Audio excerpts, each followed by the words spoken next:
Assalamualaikum warahmatullahi wabarakatuh, Bang Jan di sini. Di video kali ini saya akan membagikan tutorial cara cek baterai health di HP Infinix Hot 70. Tapi sebelum kita ke tutorialnya, bagi teman-teman yang belum subscribe, silakan tekan tombol subscribe dan jangan lupa untuk menyalakan tombol lonceng agar mendapatkan pemberitahuan tentang konten menarik lainnya dari channel ini. Oke, tanpa berlama-lama, langsung saja kita ke tutorialnya.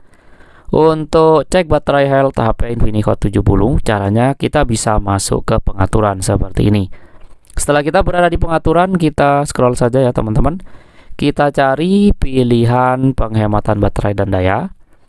Setelah ketemu, ketuk dan masuk ke pilihan penghematan baterai dan daya seperti ini.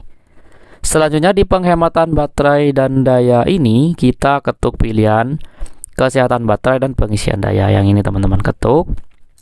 Setelah itu di pilihan paling atas ada pilihan kesehatan baterai atau baterai health, kita ketuk saja.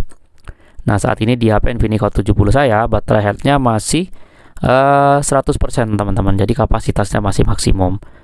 Kalau persentase baterainya dia tersisa 83%.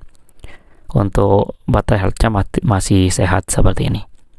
Oke, seperti itu ya teman-teman cara cek baterai health di HP Infinix Hot 70. Semoga bermanfaat, kurang lebihnya saya mohon maaf. Wassalamualaikum warahmatullahi wabarakatuh.